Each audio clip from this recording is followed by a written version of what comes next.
Bonjour, c'est Dominique Rizet. Dans ce podcast, nous allons vous raconter, Rachid Embarki et moi, l'histoire du tueur de la gare de Perpignan. Un épisode de Faites entrer l'accusé, écrit et réalisé par Nicolas Glimois, rédactrice en chef Isabelle Clairac. Bonne écoute.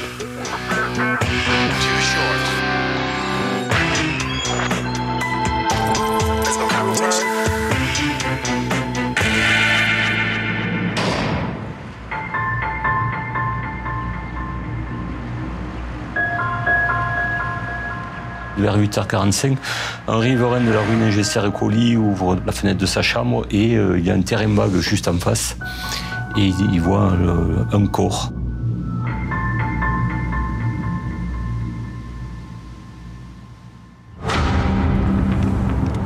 Dimanche 21 décembre 1997. On est à 4 jours de Noël. Les policiers du commissariat de Perpignan sont les premiers à arriver sur le terrain vague qui borde la rue Ningesser-Écoli. Bientôt rejoints par leurs collègues de la PJ. Gilles Soulier, police judiciaire de Perpignan. Quand l'affaire démarre, je suis chef de l'antenne de police judiciaire de Perpignan depuis un peu plus de 3 ans. C'était le début de ma carrière. On a la quasi-certitude qu'on est devant une affaire exceptionnelle parce que la scène de crime est exceptionnelle. On a un corps d'une jeune femme qui est dénudée complètement, qui est sur le ventre, les jambes écartées.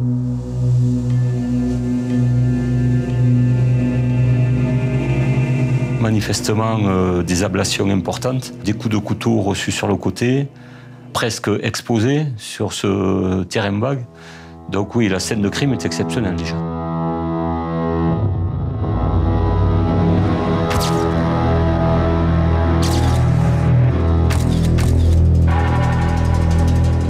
Le corps présente de multiples plaies au thorax. À l'évidence, il a été saccagé à l'arme blanche.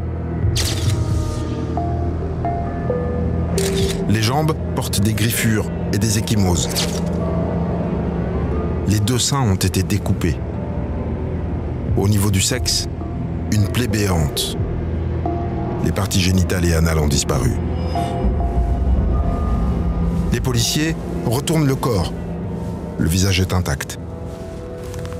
La victime porte une bague à chaque main. Les policiers retrouvent alentour une boucle d'oreille,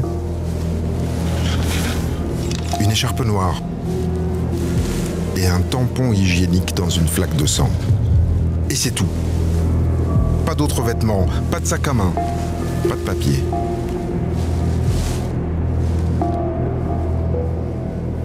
Tout ça pratiquement au centre-ville de Perpignan, dans un terrain vague qui a la vue de multiples riverains.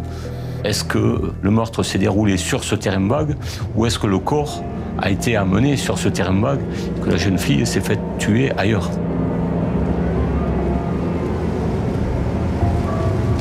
Beaucoup de questions, mais déjà une réponse. Le substitut du procureur, appelé sur place, se souvient de ce visage. 1 an plus tôt, il avait ordonné le placement de la jeune femme en foyer d'accueil en raison de ses mauvaises relations avec son père. Elle s'appelait Mokhtaria Chaïb. Elle avait 19 ans.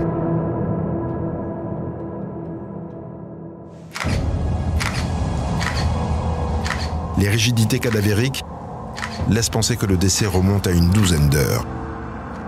On assiste à l'autopsie du corps de Mokhtaria. Elle a reçu une 12aine de coups de couteau sur le côté gauche, dont 5 qui ont été mortels puisqu'ils ont atteint le cœur. Les organes sexuels ont été entièrement amputés et à l'évidence emportés par l'assassin car on n'a rien retrouvé sur place. L'absence de sang sous le corps prouve qu'il n'y a pas eu d'hémorragie. Les mutilations ont donc eu lieu après la mort. Et elles n'ont rien d'un charcutage. L'expert estime qu'il a fallu 1 heure à 1 heure et demie pour mutiler ainsi Mokhtaria. Gilles Soulier, PJ de Perpignan. Les médecins légistes indiquent qu'il faut avoir des connaissances en matière médicale et anatomique pour procéder à ces ablations. Ils font même référence à des techniques médicales des années 70. Certains disent même que L'auteur ne pouvait pas être seul, il fallait absolument suspendre le corps à des étriers, en pleine lumière. Les conclusions de ces experts-là étaient de dire il faut chercher un médecin. Première tâche des policiers, retracer l'emploi du temps de Mokhtaria, depuis la veille, le samedi 20 décembre 1997. Le soir, elle va dîner avec un ami à elle qui habite pas très loin du quartier de la Gare. Et puis, en fin de soirée, tout début de nuit, elle va quitter le domicile de cet ami-là pour rejoindre la cité universitaire.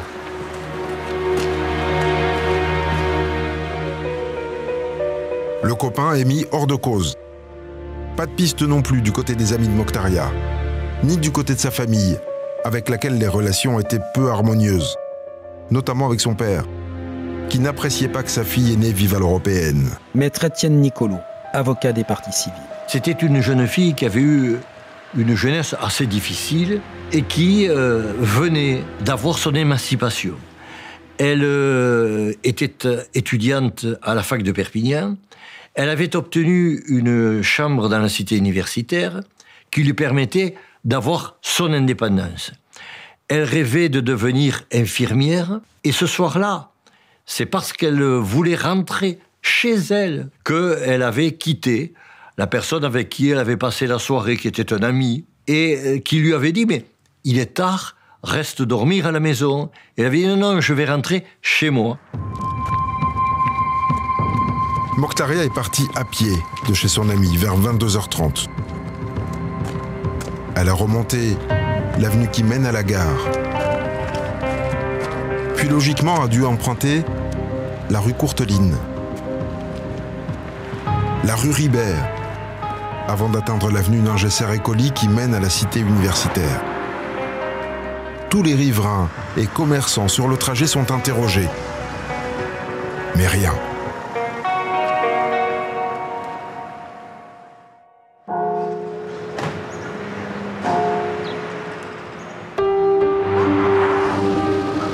Un mois après la mort de Mokhtaria, un habitant de l'avenue Ningesser-Écoli contacte la police.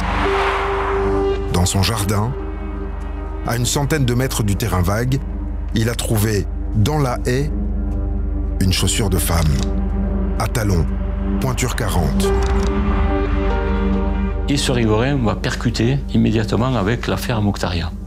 On va récupérer cette chaussure, on va la mettre sous scellé, mais surtout on va la présenter aux amis et à la famille de Mokhtaria, qui vont être unanimes pour nous dire c'est la chaussure de Mokhtaria.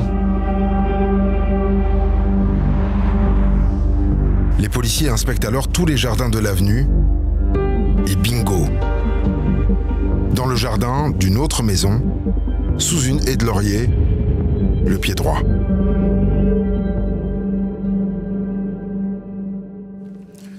Dominique, la découverte de ces chaussures, c'est enfin un élément matériel dans cette enquête. Oui, c'est un élément matériel important qui va en amener un autre, parce que quand on retrouve ces chaussures, elles sont posées presque délicatement, et on se dit c'est un piéton qui les a posées. Et si c'est un piéton, c'est peut-être bien quelqu'un qui habite le quartier. Alors, du point de vue de la génétique, on n'en est pas encore comme aujourd'hui avec une police scientifique moderne. Le FNAEG, le fichier automatisé des empreintes génétiques, n'existe même pas. Il va être créé en 1998. Il faudra attendre 2003 pour qu'on y mette les noms des auteurs d'infractions à caractère sexuel, les AICS. Mais il n'empêche que ces chaussures vont être gardées dans un scellé qui va être très précieux pour la suite de l'enquête. Et à l'époque, pas de portable et pas non plus de caméra de surveillance. Non. Et les policiers sont en panique, il faut aller vite parce que face à ce qui paraît être un crime rituel, l'auteur pourrait bien recommencer.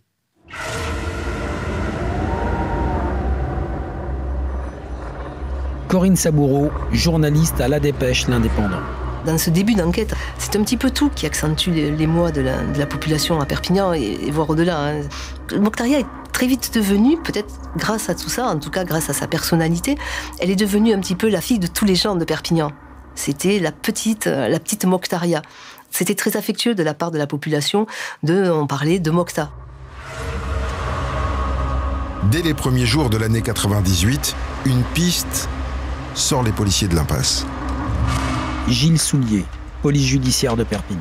Et le 5 janvier exactement, il y a un enquêteur de la sûreté départementale de Perpignan qui rédige un procès-verbal dans lequel il relate qu'il a un renseignement sur un individu, soi-disant médecin de nationalité péruvienne, qui exercerait à l'hôpital de Perpignan et qui habiterait pas très loin de la découverte du corps de Mokhtaria et qui aurait des comportements suspects dans la vie de tous les jours. L'homme s'appelle Andrés Palomino Barrios. Il habite dans une résidence à 200 mètres du terrain vague où l'on a retrouvé le corps de Mokhtaria. Et en effet, c'est un drôle de bonhomme, ce Palomino. C'est quelqu'un qui a un passé judiciaire, qui a déjà été en prison pour du vol de matériel médical. On n'est pas du tout sûr qu'il soit médecin.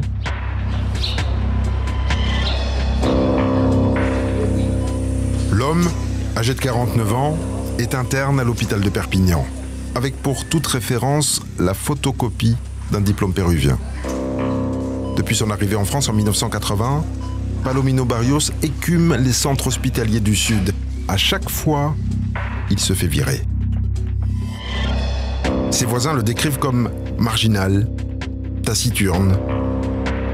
La police l'interpelle donc le 22 janvier, un mois après la mort de Mokhtaria. Et là, on arrive dans un capharnaüm le plus total, très sale, pratiquement taudis.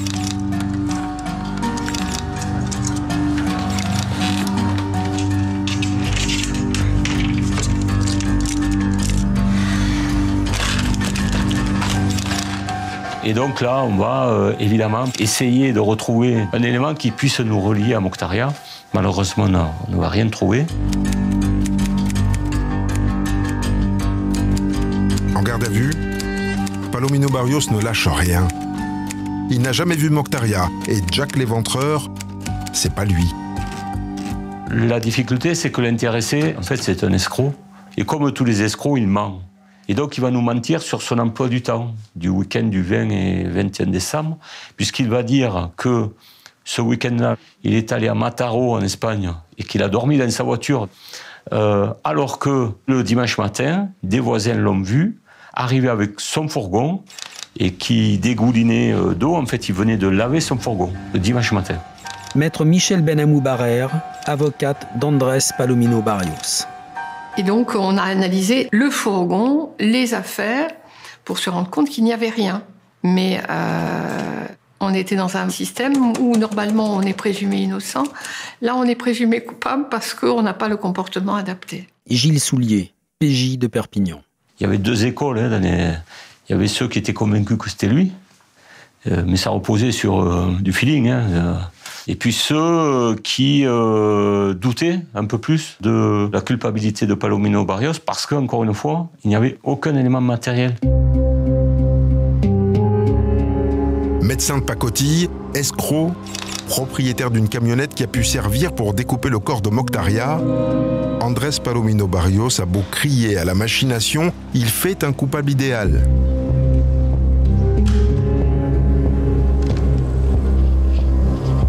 Le juge le met donc en examen pour assassinat accompagné d'actes de torture et de barbarie, en droite ligne vers les assises.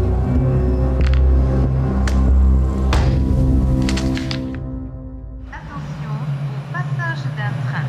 Éloignez-vous de la bordure du quai, s'il vous plaît. Mais 3 mois après la mort de Mokhtaria, le 9 mars 98, en fin de journée, une jolie brune de 19 ans est agressée devant chez elle. Rue de Belfort, à 1 kilomètre de la gare de Perpignan. Elle s'appelle Sabrina.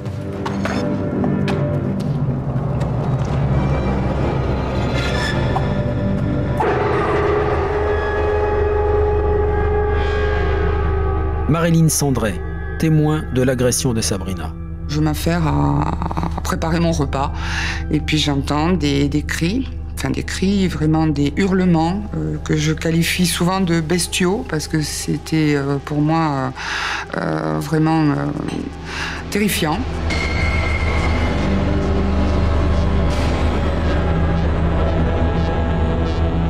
Je sors de chez moi et sur mon pas de porte, j'arrive à comprendre que le bruit vient d'un porche qui se trouve au 10, juste en face de mon habitation. Je vois une personne allongée, je vois les pieds, et une personne agenouillée juste à côté.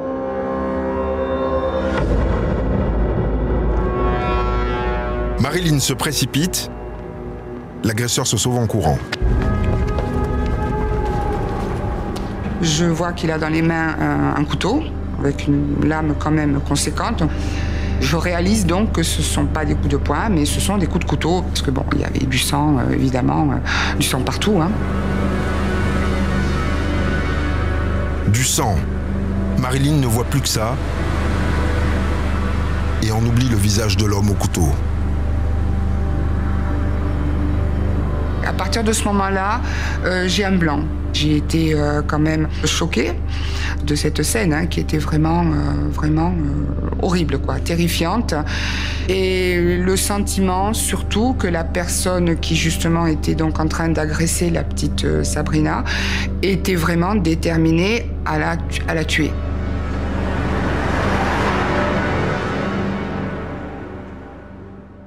Dominique, Sabrina s'en est sortie, mais elle est traumatisée. Est-ce qu'elle a pu expliquer des choses aux policiers? Bien sûr. Elle va déposer plainte au commissariat de Perpignan. Elle va raconter l'histoire. Ce soir-là, elle est sous un Porsche. Il fait nuit, elle attend son petit copain. Et un homme arrive qui titube, il est ivre. Il sentait l'alcool, dit-elle aux policiers. Il marche vers elle et il lui dit « Tiens, je viens de fêter mon anniversaire. Je travaille à Saint-Charles. Saint-Charles, c'est une zone industrielle à côté de Perpignan. » Et il trébuche. Elle l'aide à se relever, il lui dit « J'habite dans l'immeuble », elle l'accompagne jusqu'à la porte de l'immeuble, et puis il fouille dans sa poche, elle pense qu'il est en train de chercher un trousseau de clés, en fait il sort un couteau, et avec ce couteau il la poignarde 2 fois, une fois sous le sein, et une autre fois au niveau du nombril, et il remonte la lame jusqu'au sternum. Il lui a parlé? Ouais, il lui a parlé, il lui a dit « Je vais te tuer ». Elle parle d'un regard glaçant.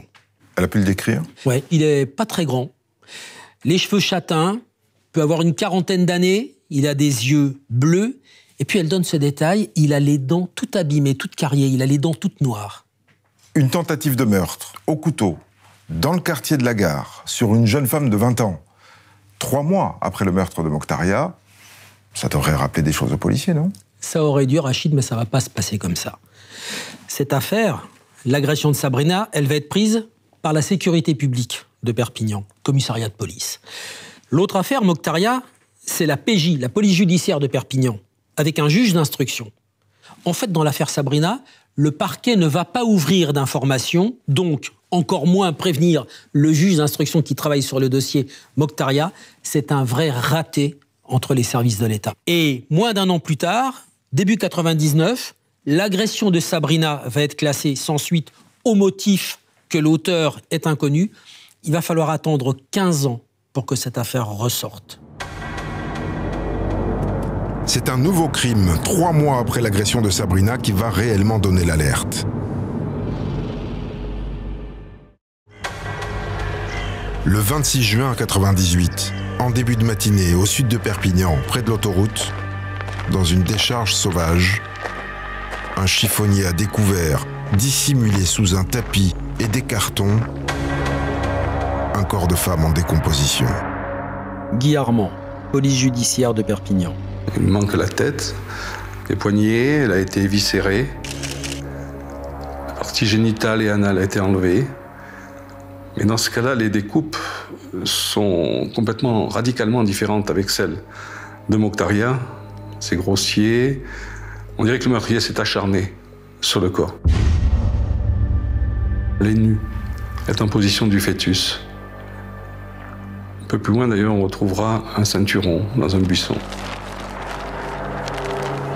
Des incisions sur le thorax, la hanche, la cuisse. À 2 mètres du corps, dans un carton, un tas de chair en décomposition, sans doute les viscères de la victime. Mais la tête et les mains sont introuvables. La dépouille doit être là depuis au moins 1 semaine. Gilles Soulier, police judiciaire de Perpignan. Là, c'est sûr qu'avec la scène de crime de Mokhtaria 6 mois avant, un trait de temps aussi court à Perpignan, avoir 2 jeunes filles qui se font tuer, éviscérer, etc.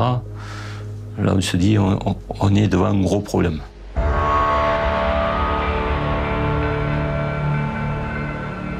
Impossible d'identifier la victime. Mais la police judiciaire a déjà fait le rapprochement avec la disparition 10 jours plus tôt d'une jeune femme de 22 ans. Marie-Hélène Gonzalez, brune, jolie. Elle s'est évanouie dans le quartier de la Gare, comme Mokhtaria. Conception Gonzalez, la mère de Marie-Hélène Gonzalez. C'est la PJ qui était venue à la maison et pour me dire qu'ils avaient trouvé un corps. Autour du corps, il y avait des vêtements. Et j'étais soulagée parce que j'ai dit non, c'était pas elle. Parce qu'il n'y avait rien autour d'elle, aucune affaire à elle. Alors je sors, je dis à mon mari, je suis contente que c'est pas Marie-Hélène, parce qu'il n'y a rien à elle. Le soulagement des parents Gonzalez est de courte durée. Les expertises génétiques sont formelles. Je ne pouvais pas imaginer que ce soit elle. Non, je ne pouvais pas imaginer. Non, parce que c'est une petite qui était quand même dégourdie. Elle se fait quand même des gens. C'est pas possible que ce soit elle. Il y avait la colère et tout qui montait. Je ne le croyais pas. Je ne croyais pas à mes yeux. Marie-Hélène travaillait à Argelès-sur-Mer, à 25 km de Perpignan. Elle m'a téléphoné comme quoi elle arrivait avec les trains de 9h. Et justement, moi, je travaillais, je n'ai pas pu aller la chercher. Elle m'a dit, ne t'inquiète pas, maman, je me débrouillerai. Donc, je ne me suis pas inquiétée. Aucun témoin n'a vu Marie-Hélène. Elle faisait souvent du stop pour rentrer chez ses parents.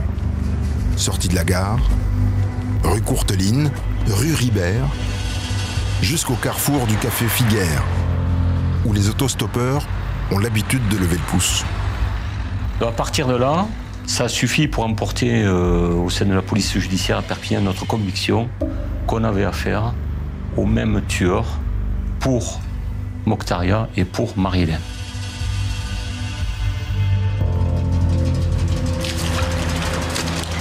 Et ce criminel n'est donc pas Andrés Palomino Barrios. Le Péruvien a un alibi en béton pour le meurtre de Marie-Hélène. Il était en prison. Du coup, il sort après 8 mois derrière les barreaux. C'est vrai qu'on l'a mené. Maître Michel Benamou Barrère, l'avocate d'Andrés Palomino Barrios. Tout doucement vers une condamnation, et je pense que personne n'est à l'abri d'une erreur, mais personne n'est à l'abri d'une sanction de cet ordre. Et c'est ça qui est vertigineux dans ce dossier.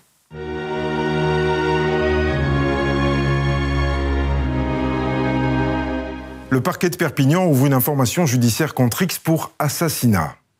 Et les mémoires se réveillent, car les policiers fouillent leur vieux dossier. Et avec ce nouveau meurtre, une troisième affaire refait surface. La disparition, 3 ans plus tôt, dans le quartier de la Gare, de Tatiana Andujar, une fille de 17 ans.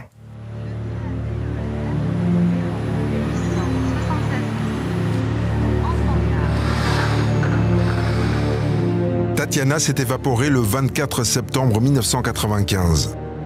Après un week-end chez des amis à Toulouse, elle est rentrée en train à Perpignan. Elle avait promis à ses parents qui habitaient un petit village à 15 km de la gare d'être là pour le dîner. Marie-Josée Garcia, mère de Tatiana Andujar. Plusieurs témoins la voient, donc ça c'est une certitude. Et puis on la voit téléphoner d'une cabine téléphonique, comme si elle attendait quelqu'un ensuite. Et puis se diriger vers la rue Ribert. Et puis là, elle s'est volatilisée. Plus aucune piste, plus aucune trace, on ne sait pas ce qu'elle est devenue. On a tout imaginé. Au départ, on a imaginé que peut-être, après tout, peut-être qu'elle avait fugué. Mais les jours passant, c'était impossible. Peut-être qu'elle est tombée dans un réseau de prostitution. Le père de Tatiana se rend dans des bars de prostituées en Espagne pour voir s'il n'y a pas Tatiana, parce qu'on nous avait dit avoir vu une jeune fille brune qui ressemblait à Tatiana. Et on surveille des camps de gitans parce qu'on nous a dit, on l'a vu dans un camp de gitans, donc on part le soir, on guette les allers-retours. On devient fou, on devient fou. Sans résultat, les recherches ont été abandonnées au bout d'1 an et demi, au désespoir de ses parents. À l'été 98, l'assassinat de Marie-Hélène González provoque donc la réouverture du dossier Tatiana. Tatiana, Mokhtaria, Marie-Hélène. Désormais, les disparus de la gare de Perpignan pour l'histoire judiciaire.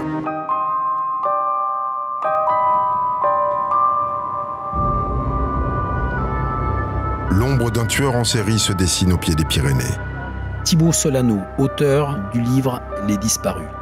À l'époque, la figure du tueur en série est encore une figure un peu américaine. Or, vers la fin des années 90, il y a justement des tueurs en série français qui sont arrêtés. Je pense à Guy Georges, je pense après à Patrice Allègre. Et donc, à la fin des années 90, à Perpignan, on se dit à notre tour.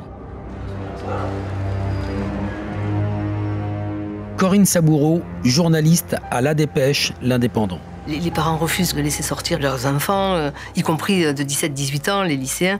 Il y a vraiment cette terreur qui plane sur Perpignan et qui déborde sur le département. Gilles Soulier, PJ de Perpignan. Quand on travaille sur cette affaire-là, on sort à Perpignan, tout le monde vous parle. Ah, vous travaillez dans la police, et alors, où vous en êtes? Tout le monde vous parle de cette affaire-là. Plus de 100 policiers sont sur le coup.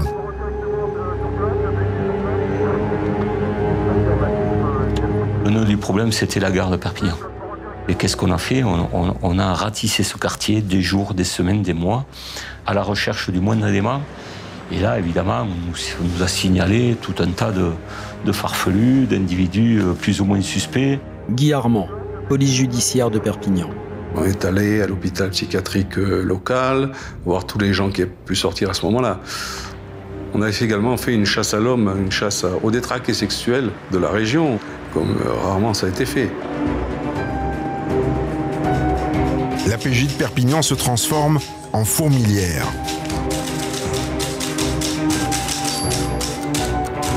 À la fin de l'année 98, près de 2000 personnes ont déjà été entendues.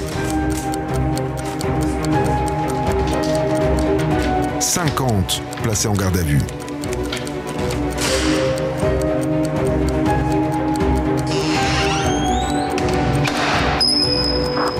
Les policiers de Perpignan se déplacent partout en France, et même en Europe, quand des crimes similaires sont commis. Guy Armand, police judiciaire de Perpignan. On a même eu la police belge qui nous a appelés pour nous dire qu'un témoin assurait avoir vu Tatiana dans un véhicule avec Dutroux. Nous sommes allés en Belgique, nous avons fait des vérifications, nous avons entendu Dutroux. C'était une jeune fille qui ressemblait à Tatiana, encore une fois. Un an après le début de l'enquête, Dominique, l'espoir revient. Oui, le 30 décembre 1998, les pompiers sont appelés au Boulou, c'est à côté de Perpignan. On a retrouvé, le long d'un chemin, des restes humains, un crâne, quelques ossements, une bague. Ce sont les restes de Marie-Hélène González, mais ça ne va pas faire progresser l'enquête. Alors, j'ai fait des recherches et d'après les coupures de presse de l'époque, les esprits se sont complètement échauffés à propos de ces crimes. Le New York Times, le Sunday Telegraph, Vanity Fair, les journalistes vont échafauder des hypothèses autour des meurtres de Perpignan, parce qu'à Perpignan, il y a l'histoire de Dali qui a peint la gare de Perpignan, qu'il a appelée El Centro del Mundo, c'est une de ses toiles les plus célèbres. Il a peint aussi des femmes décapitées, des femmes éviscérées. Et on va faire le lien entre tout ça. Et les journalistes vont échafauder des thèses incroyables en imaginant que le tueur de Perpignan a pu s'inspirer de l'œuvre de Dali. La police judiciaire de Perpignan est sur les dents. Depuis la disparition de Fatima Hidraou, une trentaine d'enquêteurs est mobilisée à la recherche du moindre indice. Fatima Hidraou et une victime de plus, la 4e. Elle disparaît dans le quartier de la Gare le 9 février 2001 vers 18h30.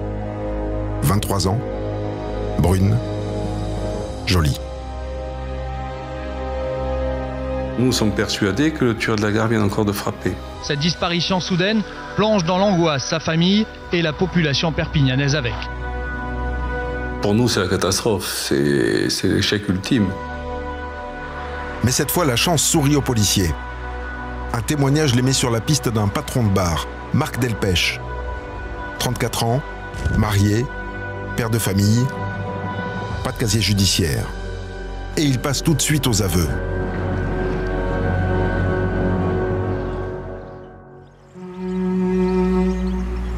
Fatima a refusé ses avances, il l'a étranglée avant de jeter son corps à la mer, au Cap Béar, sur la route de l'Espagne. Les plongeurs foncent, ne retrouvent rien. Et pour cause. Marc Delpech ment. Un mois plus tard, le corps de Fatima est retrouvé à 500 mètres de chez lui, à moitié enterré au bord d'un étang, au Canet-en-Roussillon. Marie-Josée Garcia, la mère de Tatiana Andujar. Pour moi, c'est une évidence. Il a parlé du Cap Béar, il avait certainement déjà fait disparaître quelqu'un au Cap Béar, et vraisemblablement ma fille. Maître Étienne Nicolo, l'avocat des parties civiles. Oui, on pensait que Marc Delpech avait fait disparaître toutes les jeunes filles. D'autant qu'on avait découvert chez lui nombre d'articles de presse qu'il avait découpés et qui parlaient des disparus de la gare de Perpignan. Mais Delpech explique qu'il projetait d'écrire un roman policier. Sur son ordinateur, les enquêteurs tombent sur un texte d'une quinzaine de lignes. Titre du chapitre, Tatiana. 15h30 cet après-midi, le tueur présumé de Fatima entre au palais de justice de Perpignan.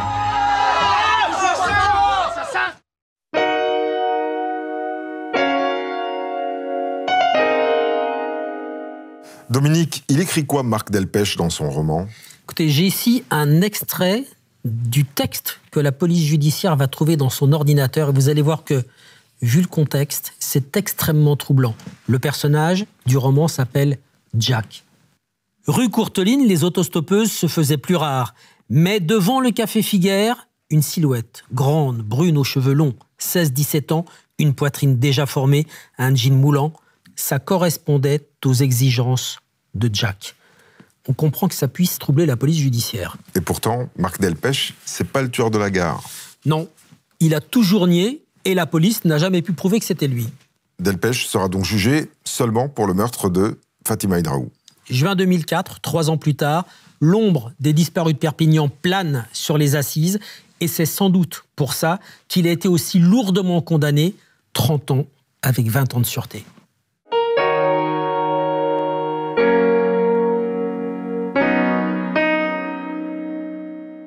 Les années et les suspects passent encore.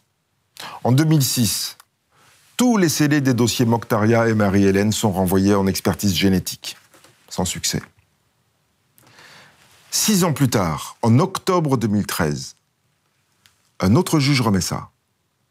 Mais cette fois, sur le scellé 44A, la chaussure droite de Mokhtaria, un ADN masculin partiel. 15 ans après les faits, les policiers ont enfin quelque chose à se mettre sous la dent.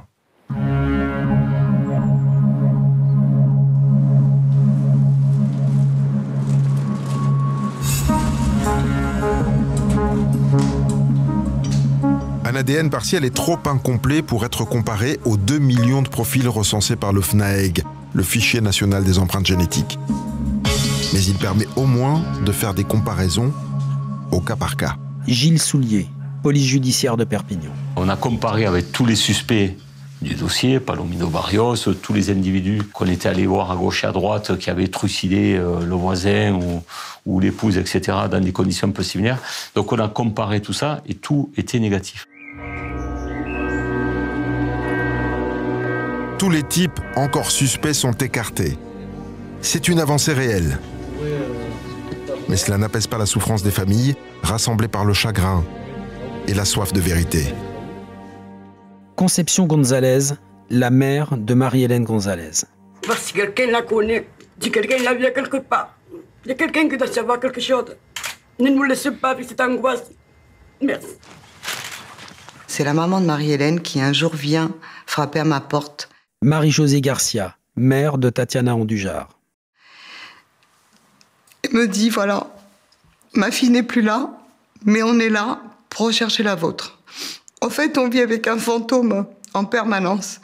Et on ne peut pas faire un deuil parce qu'on ne sait pas, en fait, on ne sait pas. C'est impossible, parce que ce serait quelque part l'enterrer, peut-être. Et peut-être qu'elle est vivante, même si je sais plus profond de moi qu'elle n'est plus vivante.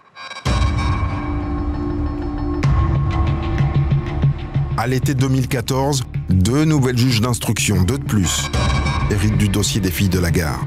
Sans guère d'illusions, 17 ans après les faits. Stéphanie Pradel, juge d'instruction au tribunal judiciaire de Perpignan. J'ai lu chaque ligne de chaque PV pour essayer de trouver peut-être un détail qui nous aurait échappé. Et je me suis dit, mais on a déjà tout fait. En termes d'investigation, je ne vois pas ce qu'on peut faire de plus. Mais à la fin de l'été 2014, la police scientifique récupère au FBI un nouveau logiciel qui peut établir des rapprochements entre un ADN partiel et les millions de profils ADN répertoriés dans la base du FNAEG. Après 17 ans de malchance, les magistrats et les policiers espèrent enfin un alignement des planètes. C'est la dernière chose qu'on peut faire dans ce dossier. Après ça, on est sec. On n'a plus rien.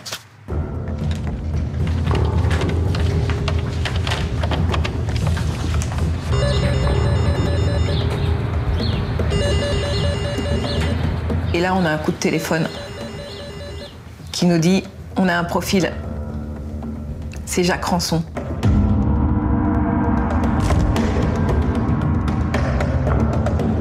Donc avec notre collègue, c'est tellement incroyable. On se précipite tout de suite sur nos logiciels à nous. On regarde s'il a des antécédents. Et on s'aperçoit que Jacques Rançon a été déjà condamné pour viol. Et on s'aperçoit en plus qu'il est à Perpignan. Comme on dit dans le jargon, il est beau comme un soleil. Jacques Rançon. Un nom qui parle aux anciens de la PJ. Rançon avait été interrogé quelques mois après la mort de Marie-Hélène Gonzalez. Il venait d'être arrêté pour une autre affaire. C'était au mois de septembre 1998. Une jeune femme est dans sa voiture dans Perpignan, c'est minuit, elle rentre chez elle. Et elle voit une voiture qui la suit. Donc là, elle commence un petit peu à avoir peur.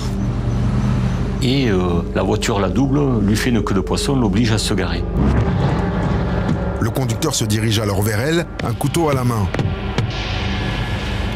Mais la jeune femme a verrouillé la portière.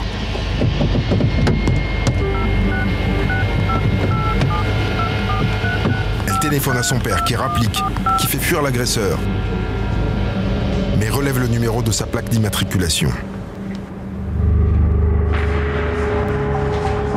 Le lendemain, Rançon est placé en garde à vue par les gendarmes.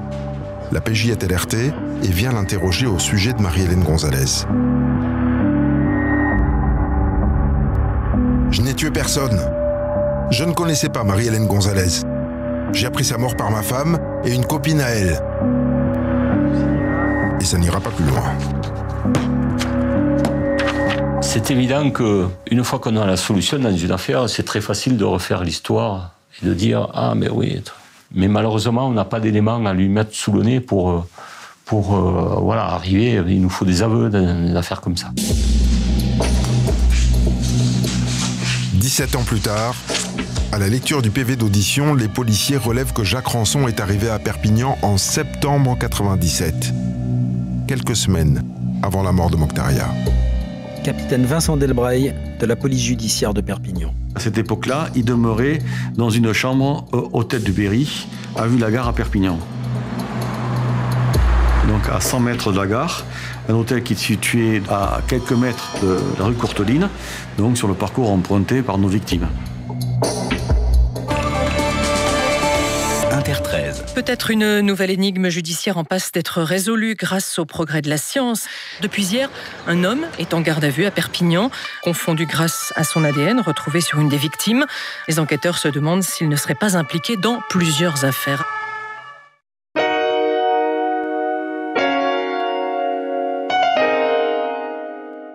Jacques Rançon est interpellé le 14 octobre 2014, sans résistance.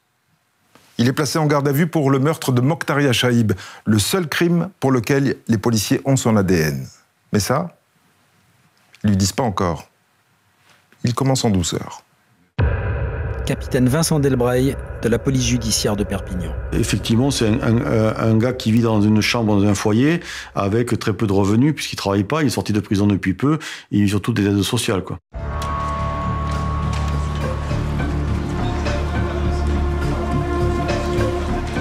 Voilà 5 ans que le capitaine Vincent Delbray porte à bout de bras le dossier des disparus de la gare. C'est donc lui qui sera le chef d'orchestre des auditions.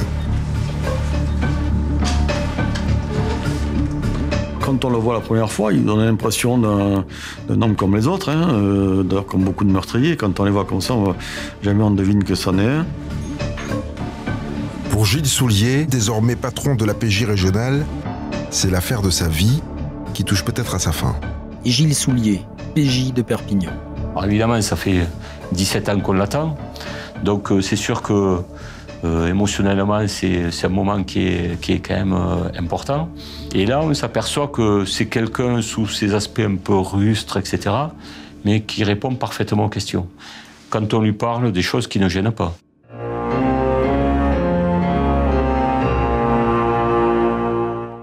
Dominique, de quoi Rançon accepte-t-il facilement de parler? De son enfance. Il a grandi à Aille, en Picardie. Il raconte aux enquêteurs une enfance heureuse, normale, entre un père bûcheron, une maman qu'il décrit comme un peu bébête. Il dit de temps en temps, elle me collait des branlées quand je faisais des bêtises. En fait, c'est pas tout à fait ça. Il a grandi dans un milieu pauvre, avec des parents analphabètes. J'ai ici le témoignage de son instituteur qui raconte qu'un jour, Jacques Rançon est arrivé à l'école avec un short qui avait été taillé dans un pantalon de son père. Il était tellement ridicule que toute la classe a éclaté de rire. Il raconte une autre anecdote. Le jour où les enfants arrivent avec un petit casse-croûte à midi, eh bien, Rançon, lui, il a une boîte de conserve. Il a des frères et sœurs? Il en a 13, tous placés, sauf lui, mystérieusement. Rançon, il a grandi avec ses parents. Il a grandi dans une espèce de baraquement en bois. Il dormait dans la chambre de ses parents et il y a dormi jusqu'à l'âge de 18 ans. Il dit quoi de sa vie adulte? Il a eu plusieurs compagnes qui lui ont donné 4 enfants.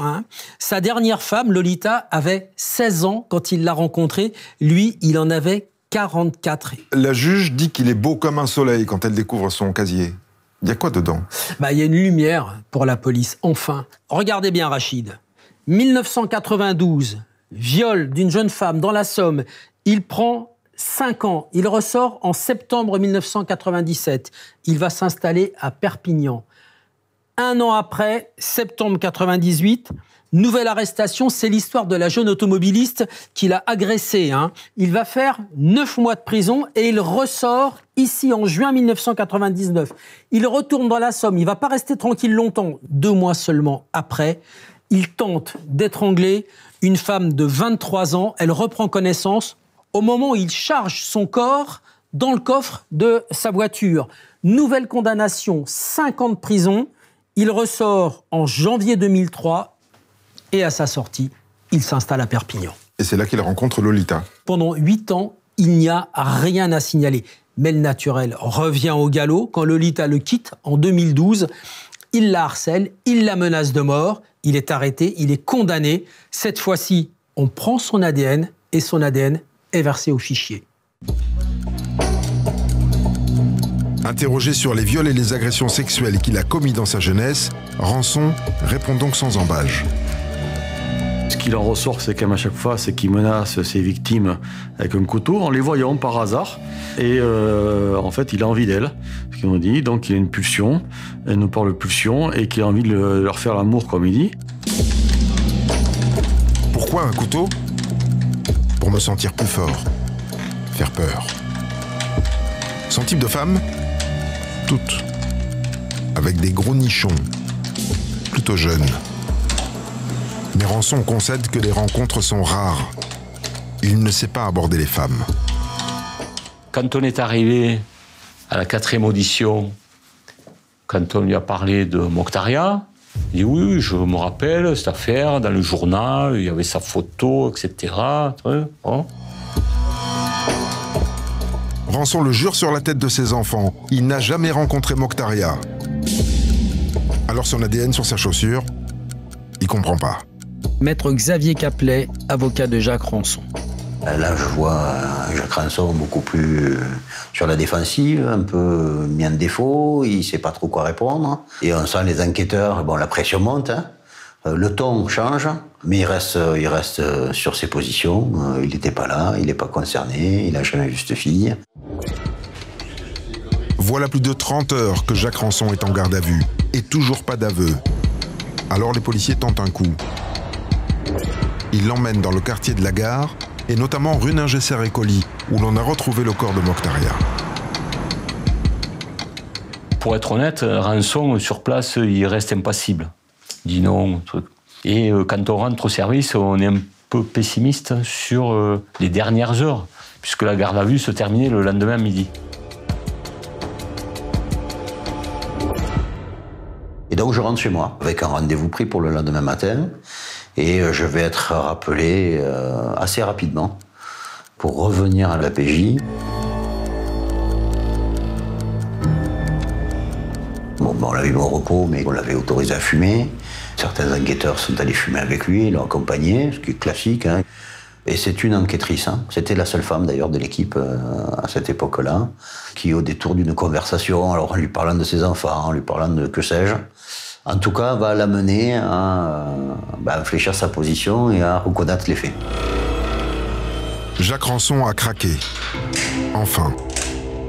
À 2h54, on le sort de sa geôle pour une 6e et ultime audition. Cette fois, c'est la bonne. Et donc, il va être entendu pendant 2 heures ou 2 heures et demie. Et là, on voit quelqu'un qui se libère. Jacques Rançon raconte en détail ce samedi 20 décembre 97. La pluie qui tombait ce soir-là.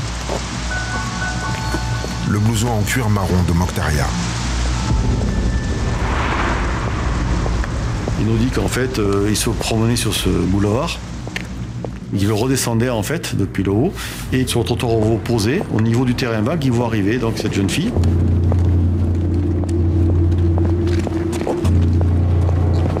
Là, il traverse la rue, il s'approche d'elle, il la menace avec un couteau, tout de suite. Il l'amène sur le terrain.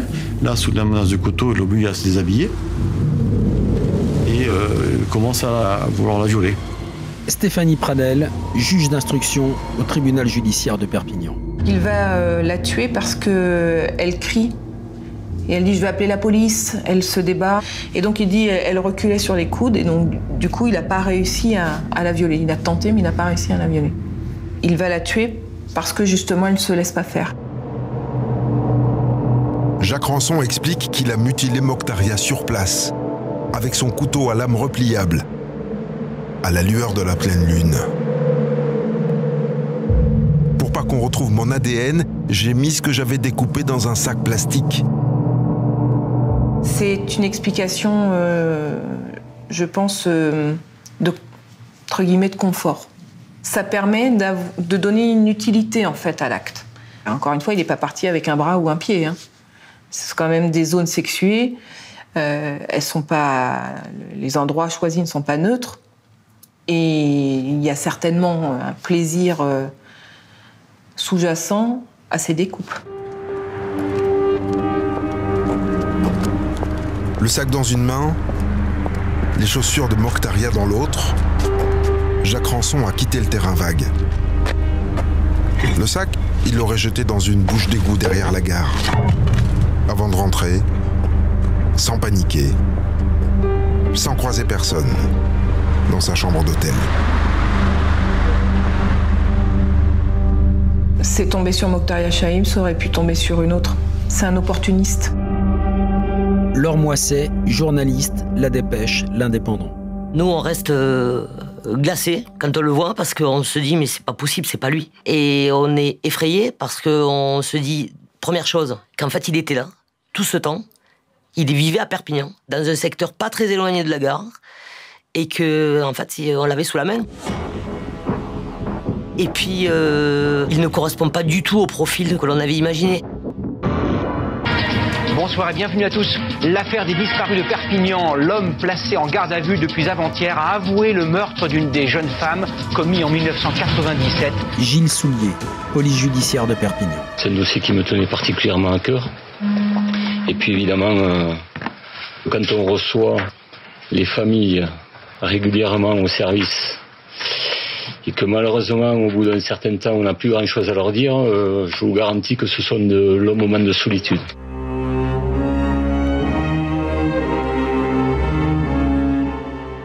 Jacques Ranson est mis en examen pour le viol et l'assassinat de Mokhtaria Chaïb. L'arrestation du tueur fait la une de la presse. Et devant ce visage aux dents gâtées qui s'affiche dans les journaux, une femme manque de défaillir. Quelques jours après la mise en examen de Jacques Ranson, Sabrina contacte la police judiciaire. Elle a reconnu l'homme qui a failli la tuer 16 ans plus tôt, le 9 mars 1998, au pied de son immeuble. Maître Étienne Nicolo, avocat des parties civiles.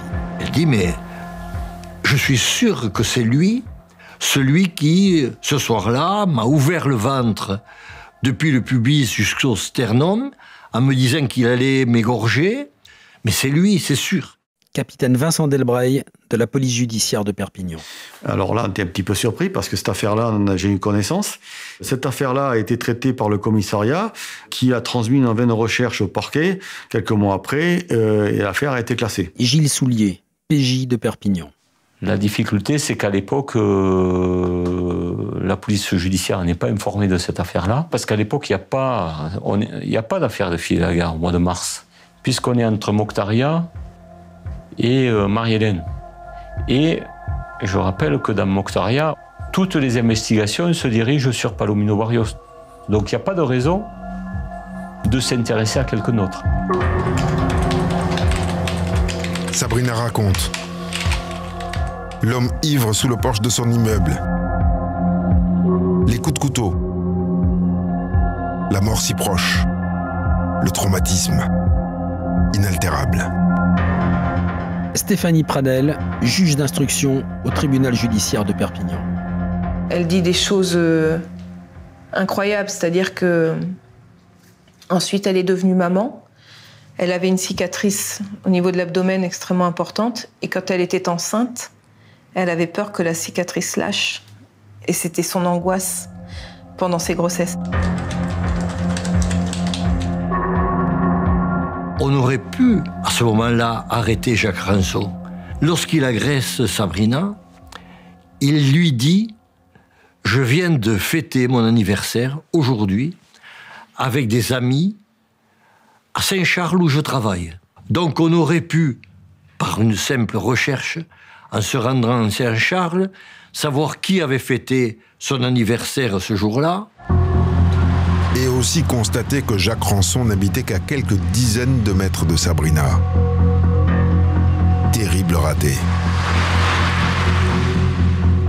Et 3 mois plus tard, Marie-Hélène Gonzalez disparaît et est retrouvée morte avec les mutilations que l'on sait. Ce dossier, on ne sait pas pourquoi, au lieu de déboucher sur une ouverture d'information judiciaire, va faire l'objet d'un classement sans suite. On ne sait pas pourquoi, je n'ai aucune explication à vous donner. Et on n'a pas réussi à retrouver l'identité du parquetier qui a signé ce classement sans suite, parce qu'il y a juste une signature, il n'y a pas de nom. Voilà, on ne sait pas qui a classé, et encore moins pourquoi.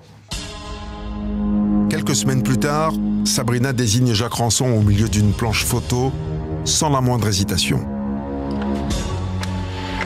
Extrait de prison pour une nouvelle garde à vue, l'homme finit par avouer à la 3e audition. Quand il l'a vue, il s'est dit « Je vais me la faire, je vais lui faire l'amour, la violer. » Mais moi, je dis « lui faire l'amour ». La tentative de meurtre sur Sabrina est prescrite, le dossier est clos depuis 17 ans. Mais la justice va rompre cette prescription en vertu d'une jurisprudence déjà utilisée dans le cas Fourniret. Ce principe de connexité permet en effet de rapprocher des faits qui s'inscrivent dans le cadre d'une série de crimes similaires. En juin 2015, Ranson est donc mis en examen une 2e fois pour l'agression de Sabrina. Et la justice va maintenant aller le chercher sur le meurtre de Marie-Hélène Gonzalez. Stéphanie Pradel, juge d'instruction au tribunal judiciaire de Perpignan. On voulait vraiment qu'il reste dans cette logique d'aveu, et donc tout de suite on le reprend, parce qu'effectivement, sur Marie-Hélène, on n'a rien. Pas un ADN, pas un témoignage, rien. Maître Xavier Capelet, l'avocat de Jacques Ronson. Comme je dis à Jacques Ronson, de toute façon, au point où on en est, on a Mokhtaria, on a Sabrina. Je lui explique également qu'on a en face aussi de nous des familles de victimes qui depuis des années attendent des réponses. Capitaine Vincent Delbreil de la police judiciaire de Perpignan. On n'a même pas eu besoin de discuter. Tout de suite, il nous dit oui, c'est moi qui l'ai faite. C'est moi qui l'ai tuée. Tout de suite, première audition, donc il passe aux aveux. Dans la foulée de ces aveux, la juge organise une reconstitution du crime de Marie-Hélène.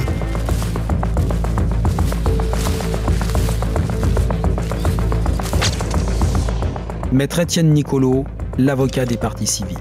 J'ai assisté dans ma carrière professionnelle à de nombreuses reconstitutions et aucune ne m'avait marqué comme celle qui a été faite pour le meurtre de Marie-Hélène Gonzalez. Quand on demande à Rançon de refaire le crime de Marie-Hélène Gonzalez, il se précipite comme un fou sur le mannequin, arrache les vêtements qui avaient été mis sur ce mannequin. Il est agressif. On a l'impression qu'il revit ce qu'il avait fait à l'époque. On est au mois de juin, comme à l'époque. Il fait chaud comme à l'époque. Sauf que là, Jacques Ronson, il arrive, bon, il a quelques mois de détention dans les jambes, il a pris du poids. J'ai pas du tout eu l'impression qu'il y trouvait le moindre plaisir, contrairement à ce que j'ai pu entendre ici ou là, mais pas du tout, à aucun moment. Pour interrompre les hurlements de sa victime, Rançon s'est emparé d'un câble dans le vide-poche et il l'a étranglé. Stéphanie Pradel, juge d'instruction au tribunal judiciaire de Perpignan. À certains moments, il y avait son regard se voilait, il basculait. On était avec lui en 98, quoi. C'était vraiment ça. Et on a compris aussi l'effroi qu'a pu ressentir Marie-Hélène.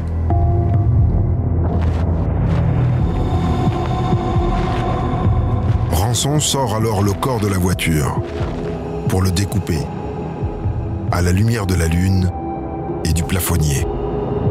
Capitaine Vincent Delbreil de la police judiciaire de Perpignan. Il nous explique qu'il a mis dans des sacs poubelles qui se trouvaient dans sa voiture les mains et la tête. Et qu'en roulant sur une route, il avait jeté par la fenêtre les sacs contenant ces morceaux de corps. Et Rançon confesse un détail macabre qui stupéfie les policiers et les magistrats. Il me dit, mais pourtant, je me souviens que j'avais les cheveux qui s'étaient pris dans des épineux. Stéphanie Pradel, juge d'instruction au tribunal judiciaire de Perpignan. Et ses pieds dépassaient sur le sentier, et donc j'étais convaincue de lui avoir coupé les pieds. Ce qui est quand même pas un détail anodin, et s'il le dit, c'est que, surtout que, encore une fois, la zone n'a pas changé, il n'y a pas d'épineux à cet endroit-là. Donc manifestement, il parle d'une autre scène de crime. Un autre crime, qui ne peut pas être celui de Tatiana Andujar, la dernière des disparues de la gare de Perpignan, puisqu'en septembre 1995, Jacques Rançon était en prison à Amiens.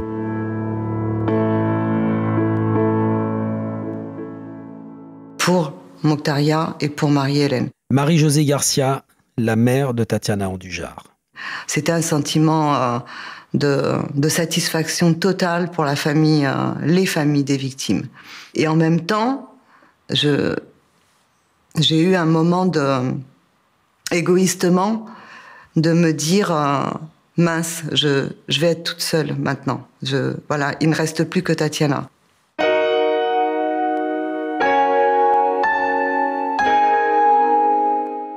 Une quatrième victime, Nadjet, rejoint en revanche Mokhtaria, Marie-Hélène et Sabrina. Car les policiers ont retrouvé une agression sexuelle non résolue, 4 jours après l'arrivée de Rançon à Perpignan. Et là encore, il avoue, c'est bien lui qui a agressé cette femme de 18 ans en septembre 1997. L'heure du jugement sonne le 5 mars 2018, 20 ans après la mort de Mokhtaria.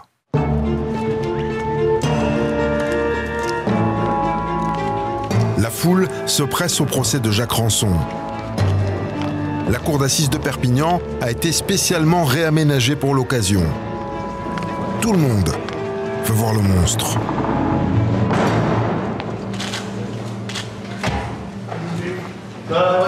Thibaut Solano, auteur du livre Les Disparus. Il a cette espèce de t-shirt orange qui fait penser à un prisonnier américain. Il a ce visage cireux, un peu jaune, effrayant. Puis surtout, vous pensez aux victimes. Vous pensez à celles qui ont vu cette face épaisse comme étant la dernière image de leur vie. Et là, forcément, ouais, c'est quelque chose d'inoubliable. Hein.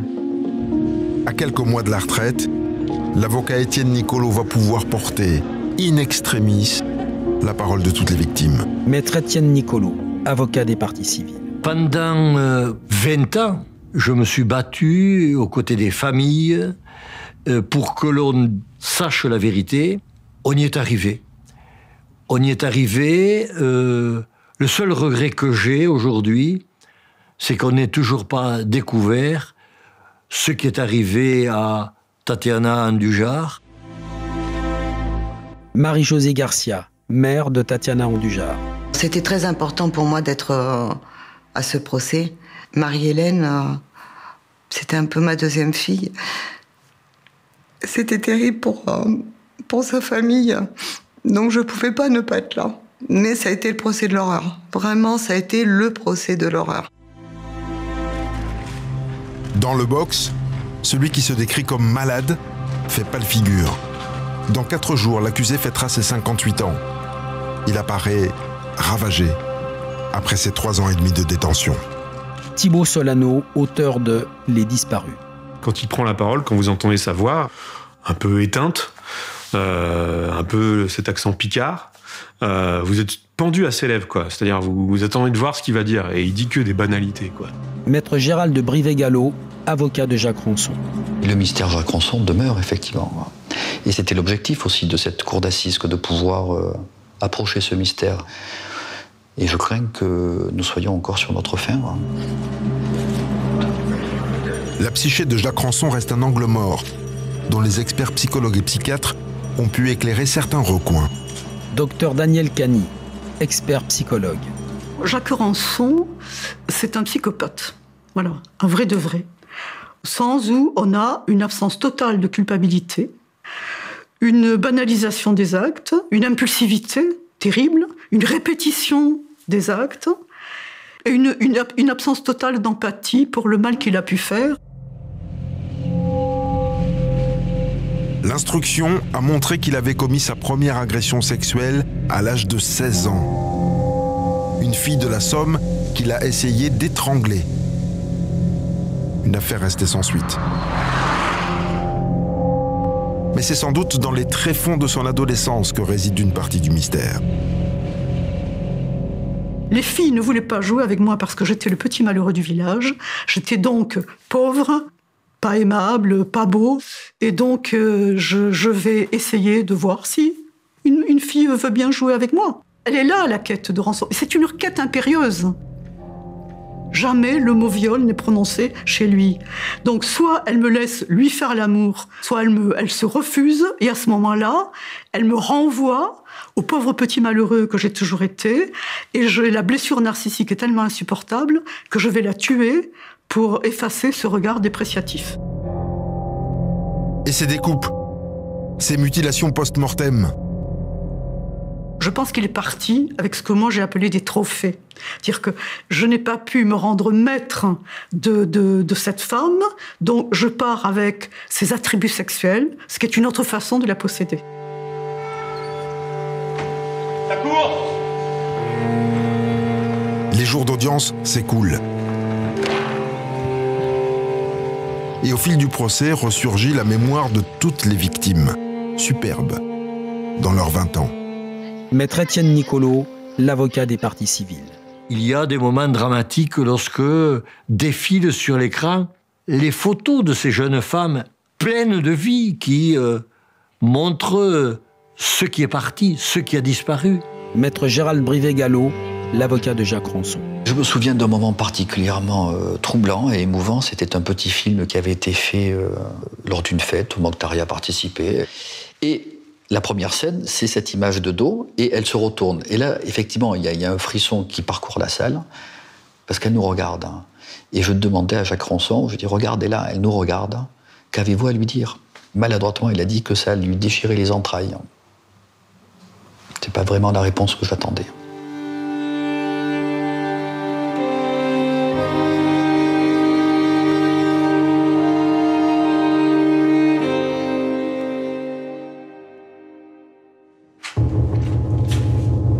Sur un ton mal assuré, Ranson relate ses crimes dans un silence de cathédrale.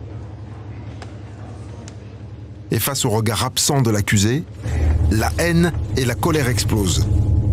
Laure Moisset, journaliste, La Dépêche, L'Indépendant. Il y a des moments marquants. On a quand les frères de Marilène Gonzalez et le frère de Mokhtaria Chaïb passent par-dessus la rambarde, se jettent sur le box pour tenter d'attraper Jacques Ranson par les petites fenêtres qu'il y a dans le box. Les policiers s'interposent, d'autres arrivent en renfort. L'incident ne dure que quelques minutes, mais dans la salle d'audience, c'est l'émoi. Maître Xavier Caplet, avocat de Jacques Ranson.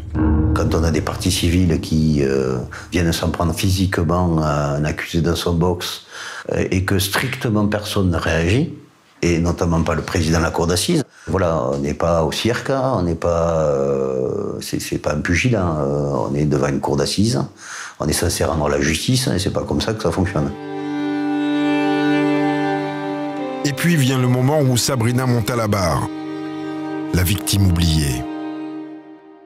Là, c'est le moment, je crois, le plus déchirant du procès. Laure Moisset, journaliste, La Dépêche, L'Indépendant. Parce qu'on a une survivante qui en fait revit ces moments-là qui sont d'une violence extrême et qui en plus, moi je l'ai ressenti comme ça, mais c'est vraiment ça, qui parle pour les autres, celles qui sont plus là pour parler. Cette douleur qu'elle a déversée à la barre, c'était sincèrement insoutenable. Insoutenable. Après un réquisitoire sans surprise et un exercice de défense impossible, la cour d'assises de Perpignan se retire, puis rend son verdict. Maître Xavier Caplet, l'avocat de Jacques Ranson. Verdict attendu, programmé depuis très longtemps, perpétuité bien sûr, avec une peine de sûreté de 22 ans, ce qui est le maximum légal. Et il n'a pas fait appel, pour un résultat dont on savait que de toute façon il ne serait pas bien différent. Voilà. Il a détruit la vie de ma fille. Conception Gonzalez, la mère de Marie-Hélène Gonzalez. Et aussi la nôtre. Il a détruit notre vie et celle de ses frères. Et pour nous, on va vivre le restant de notre vie avec l'image et le nom de celui qui a enlevé et assassiné notre fille. Gilles Soulier, police judiciaire de Perpignan. Alors, à titre personnel, vraiment une affaire marquante parce qu'également il y avait notamment la mère de Marie-Hélène Gonzalez qui passait nous voir régulièrement au service. Et en sortant, elle m'a fait signe, je suis allé la voir. Et cette femme m'a serré dans ses bras en pleurant et en me disant merci. Voilà. Je me dis rien que pour ça, tout le travail, toutes les années qu'on a passées, la récompense, elle était dans ces quelques secondes-là, dans les bras de cette femme en train de pleurer et me disant merci pour sa fille. Voilà. Donc à partir de là, le travail était fait, quoi.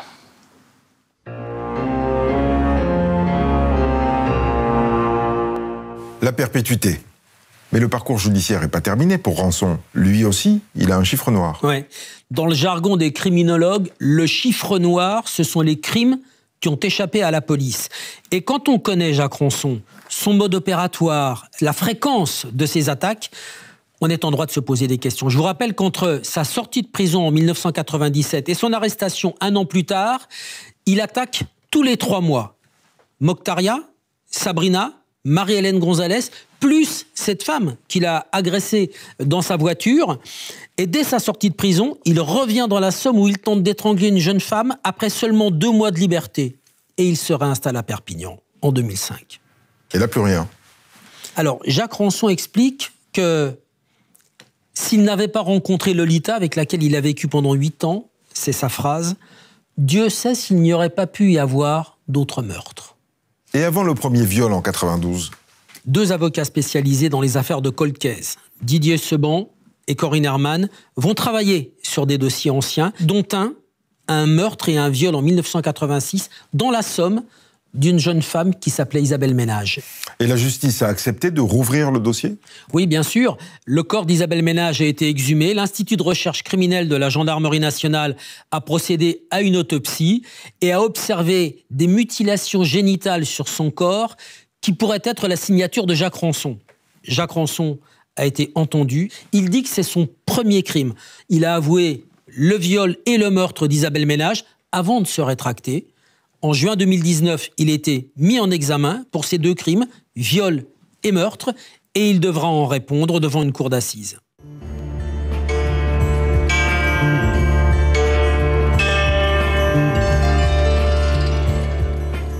En prison, Jacques Ranson est à l'isolement, sans visite, en dehors de celle de ses avocats.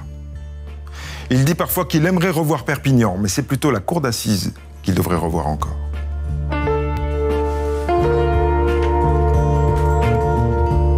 Vous venez d'écouter le podcast de Faites entrer l'accusé consacré aux tueurs de la gare de Perpignan. Si vous avez aimé ce podcast, abonnez-vous sur votre plateforme d'écoute préférée pour ne manquer aucun épisode de votre podcast Faites entrer l'accusé.